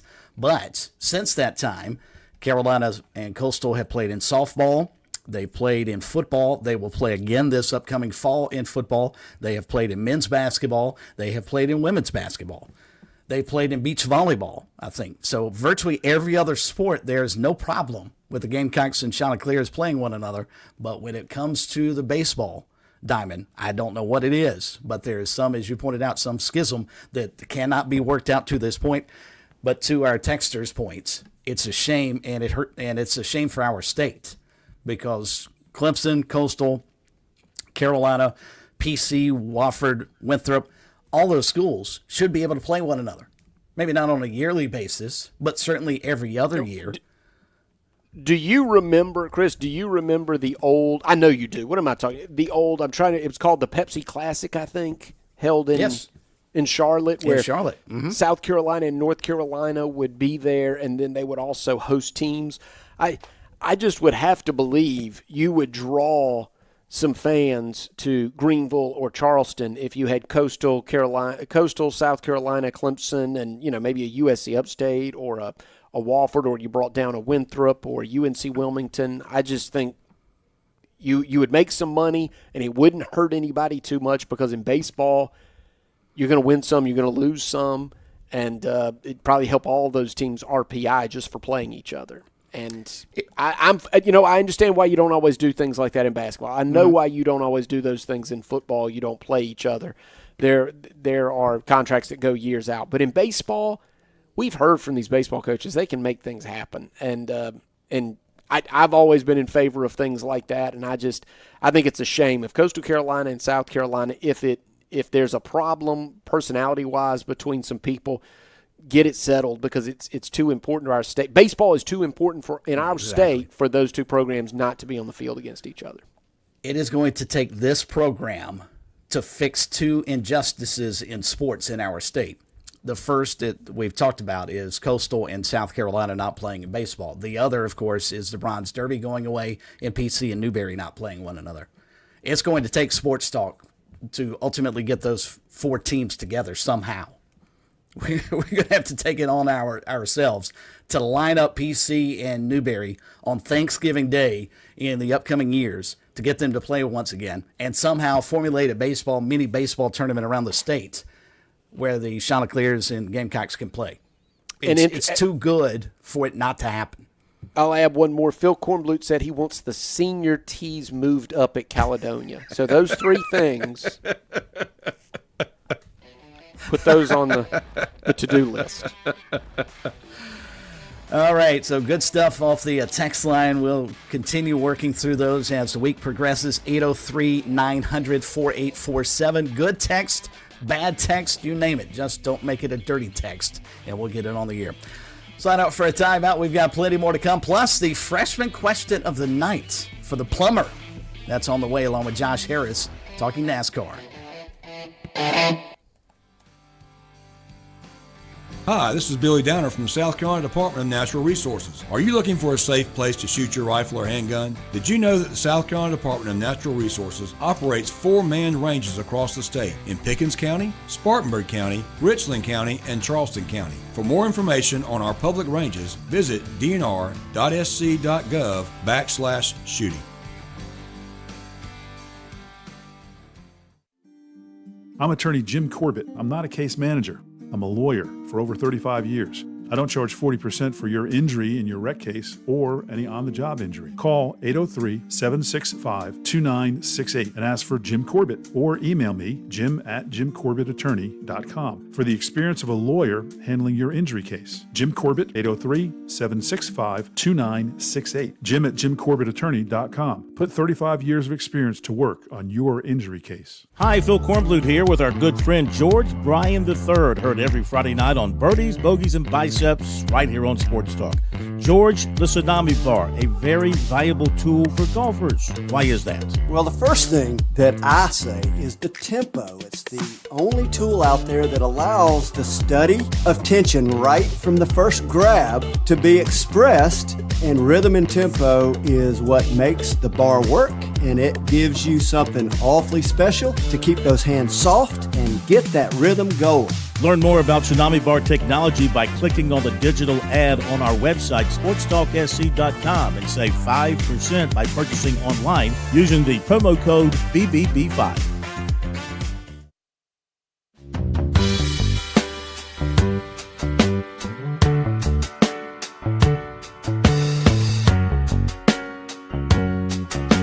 Back we are, Sports Talk Tuesday night with Chris, Josh, and Smitty. Josh Harris coming up in just a few moments. Talk some NASCAR racing with him. And once again, SVG on top of the leaderboard. It can legitimately a road course ringer actually have a shot to win a NASCAR championship. Pose that to Josh coming up in just a few moments. But it is time for the ever-popular, never duplicated, often imitated freshman question of the week and of the night here for Josh Cohen. As of the night. Of the freshman question of the night of the week. Of the week, yes. I meant to say it is of the night. Well, we'll try and have another one maybe tomorrow. And I've got two, actually, as Josh Cohen gets ready to go to USC for his freshman year. Josh, I'm not sure that we've asked you this one, so I'll ask it quickly. Yes. Have we asked you if you think you may skip classes this fall? That has been asked, and I say so. Maybe, probably. You said no or maybe. Yeah, that's right. All right, then I'll ask you this one. All right, do you plan, because we know how much money you make on your side job helping plumbing all across the Midlands, do you plan to buy new or used textbooks? Or do you even think you're going to have to use textbooks because everything will be on your laptop? Well, what's interesting is that you still have to buy them, but they are on your laptop only. So you still have to pay for them, even though it doesn't cost them to make anything or anything like that. You still have to pay for it, and who knows how much ungodly amount that is. All right, here's a question. Are you going to ride one of those geeky electric scooters all over campus? If you've been in Columbia for a while, I think they actually banned them on campus this year. I can you're kidding. Yeah. Yeah, they banned those. By the way, I paid almost $1,000 for a parking spot for next year last night or the night before. I paid $1,000 to park in a parking spot, which is wild. I put together all that. I would not move your car the entire semester. Right. And it's wild. It's wild. They're probably making millions of dollars off of just parking at USC. Can you sublet it for game days? Will they allow that? That's a great idea, actually. Probably not, because it's in a garage. I don't actually have a specific parking spot, but they give me a dedicated spot in the parking garage. So, I always will have a spot. They only give out a certain amount of permits. But $1,000 times however many cars. That's really interesting, though, about the scooters being banned, because I know that is the way that the majority, I shouldn't say the majority, but a good many of the students at Coastal Carolina get around campus. And when I was at Auburn a couple of weeks back for the Super Regionals, I saw several of their football players driving around campus on Now, you scooters. can't have a bicycle still, obviously, but you cannot have an electric scooter. I guess they're unsafe of some kind, and it's interesting. Yeah, I don't know, but they got a lot of weird rules and a lot of weird fines and fees and thousands of dollars I would love to for see athletics. you actually on a scooter. I think that would I've be been awesome. on one, and I busted my butt. And I have a video of it. That's the crazy part. Oh, wow. That's got to be on the website. We need to put that up at SportsTalkSC. Josh Cohen. Gateway to danger. All right, we will slide out bottom of the hour break. We'll come back. Head to Darlington. Talk a little NASCAR racing with Josh Harris, the president of Track Too Tough to Tame. On Point Weather is made possible by our friends at Palmetto Citizens Federal Credit Union on 107 The Point. Here's tonight's forecast. Partly cloudy this evening, the low 76. Tomorrow, cloudy with scattered storms in the afternoon, a high of 93. Similar for Thursday, 90 is our high, to go with more afternoon rain. Looking for the weekend, a blend of sunshine and clouds, afternoon storms, highs Saturday and Sunday in the low to mid-90s. I'm Cal Moss with your On Point local weather. Dave Ramsey here. Do you want your money to work for you rather than you working for your money? Go see my friends at Palmetto Citizens Federal Credit Union. They're not a mega bank and have been serving the Midlands since 1936, offering good old-fashioned customer service and free services. They'll look out for your financial well-being. With 14 locations, check them out today at palmettocitizens.org. Federally insured by the NCUA. Search with SRN News. I'm Keith Peters in Washington. The Supreme Court has cleared the way for President Trump's plans to downsize the federal workforce. The order comes despite warnings that critical government services will be lost and hundreds of thousands of federal employees will be out of their jobs. The justices on Tuesday overrode lower court orders that temporarily froze those cuts. Flash floods in Texas have killed at least 107 people over the 4th of July weekend, with more than 160 still missing. The disaster struck the flood-prone Texas Hill Country, where heavy rains caused the Guadalupe River to rise 26 feet in just 45 minutes. Search crews have recovered 87 bodies in Kirk County alone, including 30 children. They're using dogs to sift through debris. More details at srnnews.com.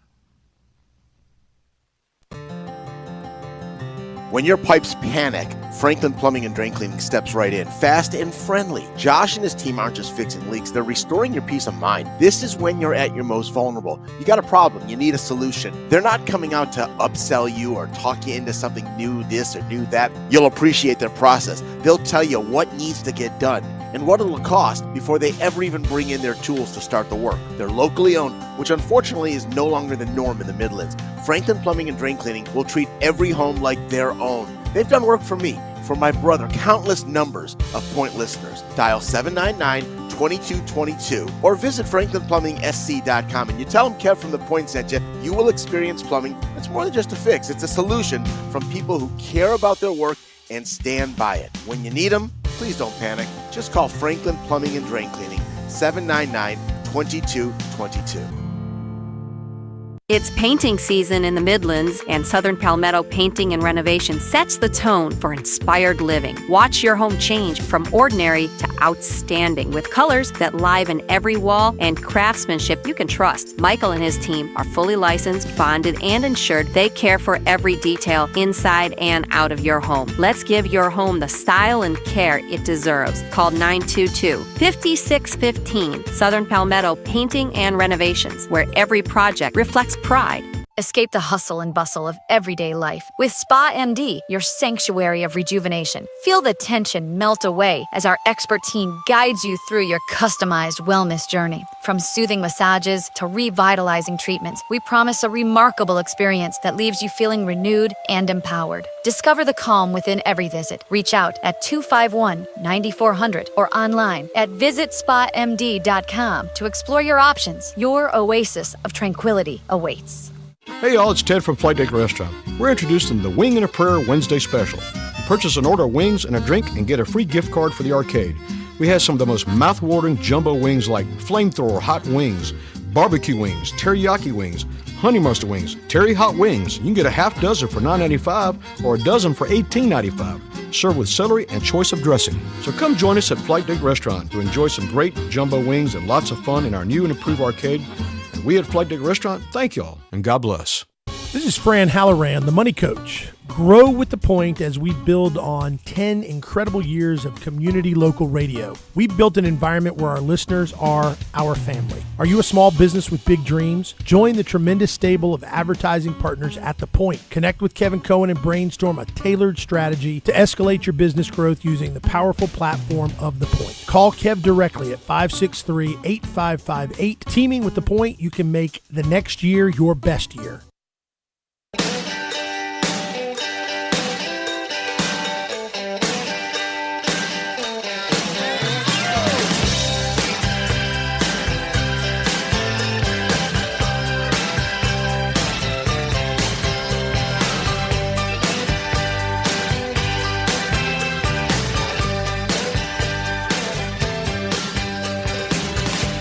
Well, not quite 2 months, and they'll be driving into Darlington County for the running of the Southern 500 75th anniversary over the weekend of August 30th and 31st, the opening of the Craftsman Truck Series and also the NASCAR Cup Series playoffs. So it'll be a fun time here in the PD. Hopefully the weather will be better than it has been today when we get ready to go racing over Labor Day weekend. Time now for our weekly visit with the president of the Track Too Tough to Tame over at Darlington Raceway, Josh Harris. Joins us once again. Josh, good evening. How are you, sir? I'm doing good, Chris. Glad to be here. Hope Phil's enjoying his little time off. And, we'll take all the rain we can get right now, but come Labor Day, we want that sun out shining, warm weather, typical end of summer weather here in South Carolina. Definitely get to ticket sales and how folks can get involved in a couple of moments. So is now Shane Van Gisbergen establishing himself as a legitimate threat in the playoffs, or is he still going to be known as a road course ringer after winning the Chicago street race over the weekend? Well, I think he's clearly shown improvement on the ovals this year, especially as the season has progressed.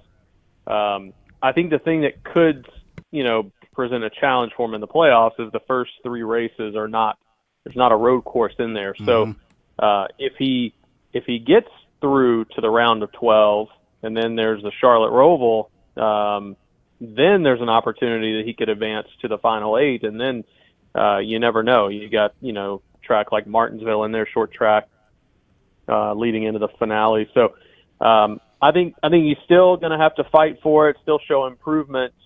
But certainly there's an opportunity there, and I think I heard Shane say after winning at Chicago that he's looking forward, obviously, to the road courses, but in getting better on the ovals, and that Darlington is his favorite oval track. So can't wait to have him here and be locked into the playoffs come Labor Day weekend. So he's not like Kyle Petty, who believes we should have filled it up with water and turned it into a fishing pond, huh? No, not at all. And hopefully Kyle has changed his opinion after many years of having a chance to reconsider that one. So what was your takeaway from the Chicago street race, the second time they've run it now? Were there enough improvements? Did they need to improve anything? What was your takeaway from the weekend? Yeah, I mean, I think it continues to become a bigger event, a better event. Certainly having the weather cooperate both days this year was a big, plus and makes things a lot easier. It really helps, even for those that are not there, for the broadcast to be able to really bring the event to life. I was up there the first year when it just, was downpouring through the whole day on Sunday. And last year, obviously, the rain shortened the race because it got started late. So glad to see them get it in. It's a tight technical track, and you don't have the runoff areas that you have in some of your other road courses. I think that led to, obviously, that big crash at the beginning with Carson Hocevar. Again, took out a lot of competitors there. But, SVG, while certainly is in my opinion, the cream of the crop on the road courses and street courses at the moment, you had a guy like Michael McDowell who stepped out there at the beginning and led 31 laps of that race. So I think there are some guys that can contend, but SVG seems right now to have a little bit extra. I thought there was good racing throughout the field. It was entertaining. And now he's got 2 wins on the year, going for a third as we go to Sonoma, 2 back-to-back road course races, and we'll see what he can get done. Is that the second or third time they've run in Chicago now? It's the third. So we were there Third in 23, and then last year it was Alex Bowman getting the win. SVG got the first win in his first ever Cup Series start the first year. Alex Bowman took the win last year, and then SVG here in year 3. The uniqueness of that event, Josh, does it maybe separate itself from Watkins Glen and Sonoma races, just your typical road course, because this is clearly a run through the middle of the city type situation? Yeah, the backdrops, the settings are completely different. Anytime you're at a purpose-built racetrack, whether it's an oval or a road course, things are just a lot different. I mean, you saw a lot of the views that you get from running down Lakeshore Boulevard and all of the streets there around Grant Park. Grant Park. I know people are there in the city. They can walk by the course, and there's places you can find without a ticket where you can see the cars go by. People got creative, standing on bus stops and other things that are outside the track just to catch a glimpse, and that's really what this event is about, is trying to take our sport into the heart of a city where folks may not, venture out to traditional oval or road course tracks because it's not something they've grown up with or have been exposed to as much. So a completely different type of event, but again, I think that's okay to have sprinkled throughout our schedule.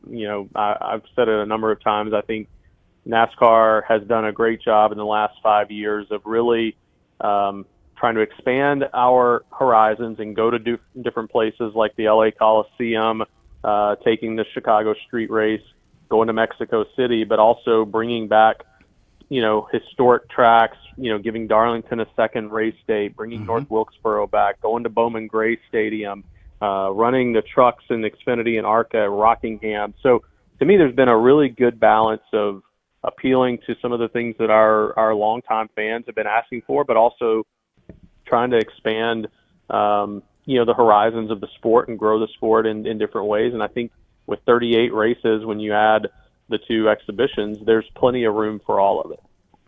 Josh Harris, president of Darlington Raceway, with us for his Tuesday visit. We're not that far out. As a matter of fact, about 7 weeks or so from the Labor Day weekend running of the Cookout Southern 500 at Darlington Raceway. And one guy that's hoping to probably win a couple of races to get a job next season is Daniel Suarez. Were you surprised? Did you see this coming, that Trackhouse, their announcement this week about their parting ways with him after the season? Yeah, I mean, there have been some rumblings, and certainly when when Trackhouse announced that they had signed Connor Zilic prior to last season to a long-term contract, the wheels start to turn. All right, when are they going to look to bring him up in the ranks? And he stepped right in this year. He's running full-time Xfinity. He's already got 3 wins in the Xfinity Series over his first 21 races over 2 years. He's run a handful of Cup races and done pretty well. He's clearly very talented. So that they were going to need to find a space for him. If not next year, then probably the year after. And with the current charter situation, they've got 3. Ross Chastain's locked in. SVG's doing what they envisioned with bringing him to that team and being able to secure a top 16 finish in the point standings, both on the driver and the owner side. And unfortunately, for Daniel, it's a little bit of an odd man out situation. Now, they haven't made an announcement that Zilic is going to move up, but I think that's the next logical step. So while I think it's good to have it out there, just so people didn't speculate and Daniel didn't have to answer questions, it gives him a chance to focus on his future, try to finish the season strong with his guys. He's got 2 Cup Series wins with Trackhouse, helped bring that team along from its transition from Chip Ganassi Racing over to Trackhouse and Justin Marks. So he's done a lot of good things. Their parting seems to be on pretty good terms. And, as a fan of the sport, as a promoter in the sport, I'd love to see Daniel continue to be in the Cup Series. We'll see how these different openings may play out over the next, several months as we get into the end of the season and teams start to formalize their plans for 2026. And if he doesn't stay in the Cup Series, I think that there will certainly be opportunities for him in the Xfinity Series if that's something he chooses to do. Josh, I'll be honest. I thought when Trackhouse really got involved, it was just another gimmicky team that we'd see them run around the back of the pack and try and stay in enough races to fund the team for next year. But they have quickly risen into a situation where they're a competitive racing team, aren't they? They're not a joke anymore. Yeah, I think they had some good fortune and timing, but all the teams had the opportunity with this next-gen car when it first came onto the scene. The first 2 years especially, there were a lot of different winners in the sport, and teams like Trackhouse were probably on a little more equal footing than some of your legacy powerhouse teams like Gibbs and Hendrick and,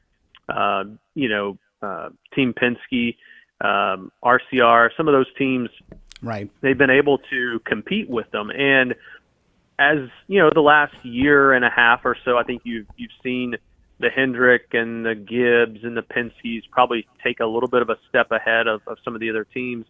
But you got to give credit to Justin Marks for taking a chance.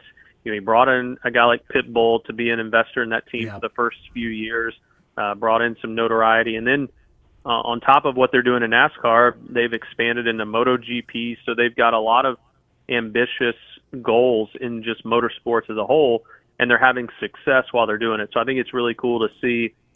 And then to be able to bring a guy like SVG from Supercars in New Zealand here to NASCAR and have some success is a really cool story. All right, Josh, we're less than 2 months now for sure. It is go time for the upcoming Southern 500. How are ticket sales going? And if folks don't have their tickets, how can they get involved? Well, the last couple of weeks, ticket sales have really picked up, so we can tell the race is just around the corner. Like you said, about 7 weeks away.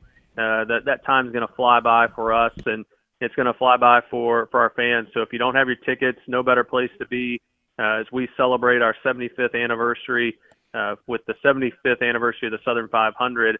We got the Truck Series on Saturday, Cup Series Sunday night, 6 o'clock.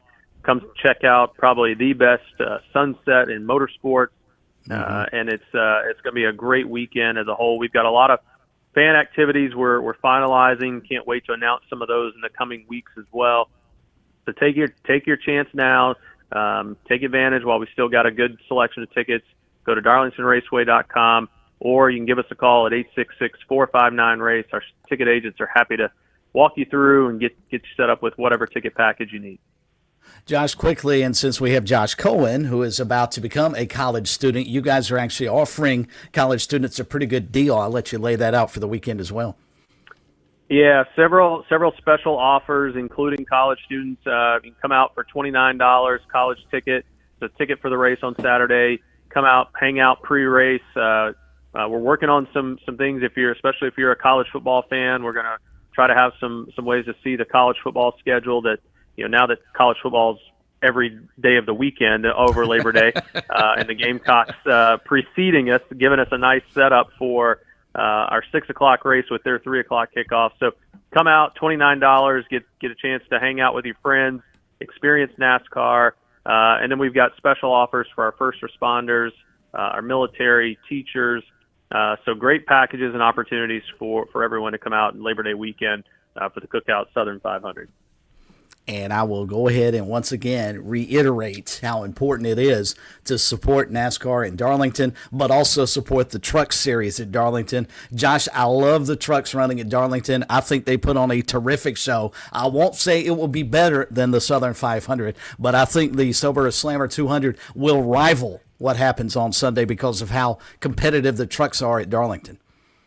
Hey, they are ultra competitive. It's a high noon start, so it's going to be hot. The sun's going to be beating down overhead. Mm-hmm. Track's going to be slick. Going to be tough for those guys. So you looking for a race that's going to be full of action.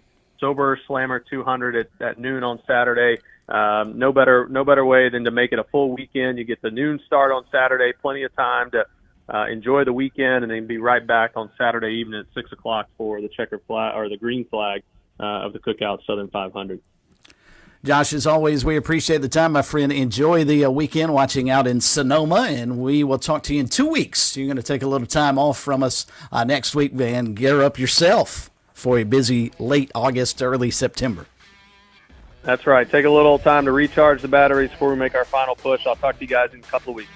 Sounds good, Josh. Thank you. Thank you. All right, that's Josh Harris, the president of Darlington Raceway. He's going to be a busy man here in about a month and a half. Get your tickets at darlingtonraceway.com. All right, final time out on this Tuesday. We'll come back, hit a final few news notes, and wrap things up next on this Tuesday here on Sports Talk.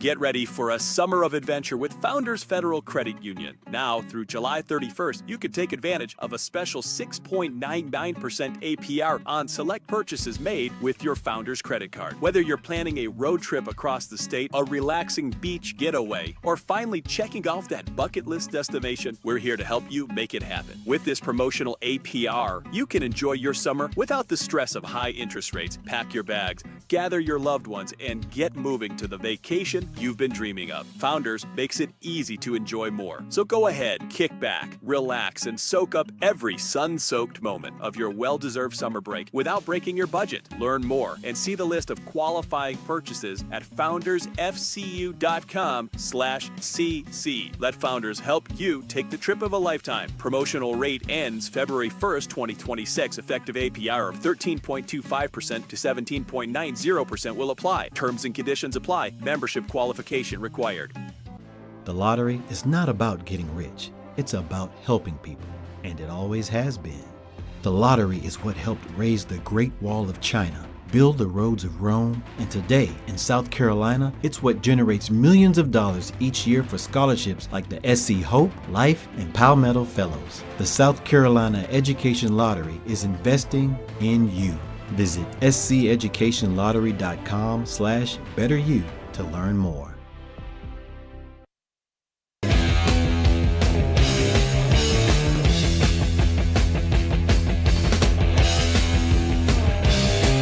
A little Ozzy to close out a Tuesday here on Sports Talk. Well done, Plummer. Crank it up. I always thought, Smitty, if I had ever played baseball to the level that you played, that would have been one of my walk-up song choices. Paranoid. Yeah, that's awesome. And more human than human, if you remember when that came out. Got everybody cranked. But listen, Chris, when I was playing high school and college baseball, there was no walk-up music for us. There were no fans for us. Exactly. So if you had chosen walk-up music when you played, what would your choice have been? Guitar riff, Sharp Dressed Man, ZZ Top. It was playing in my head. Playing in my head as I walked to the plate. I like it. Very good.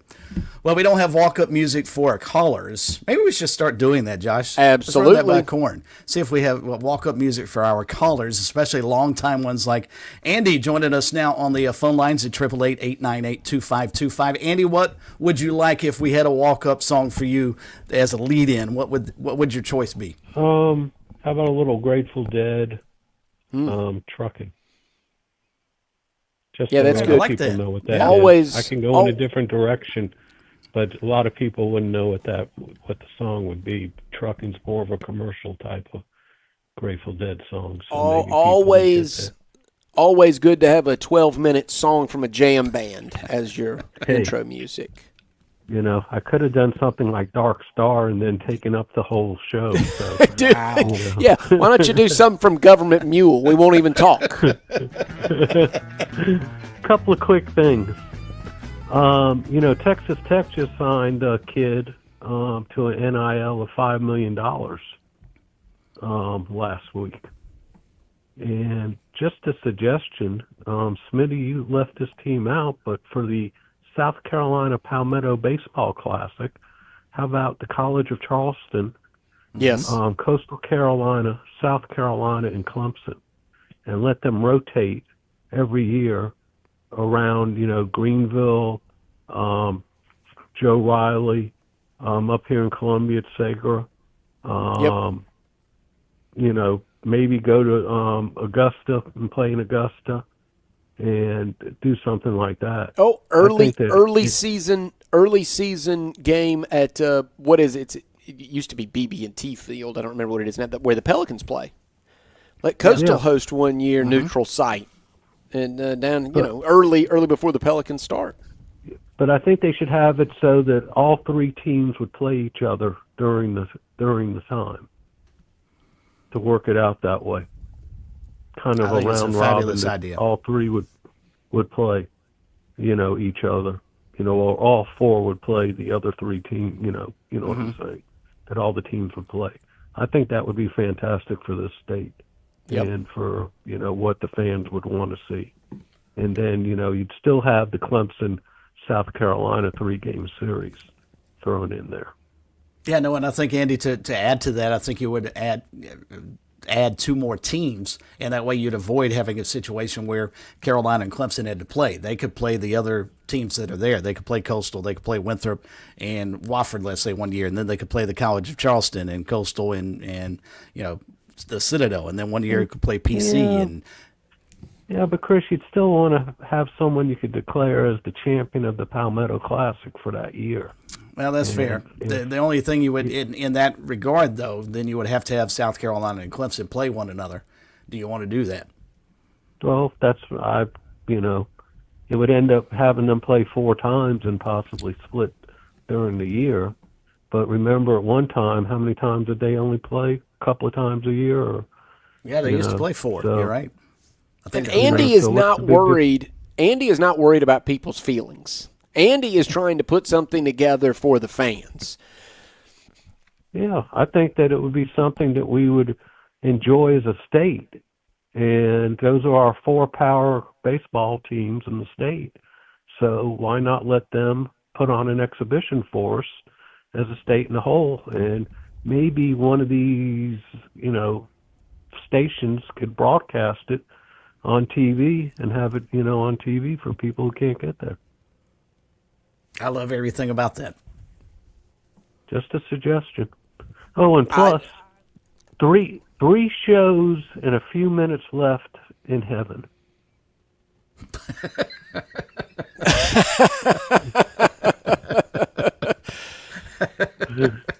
Well, appreciate you not and referencing believe me, us as I'll purgatory. enjoy every second of it until Monday comes back around, and then it gets spoiled.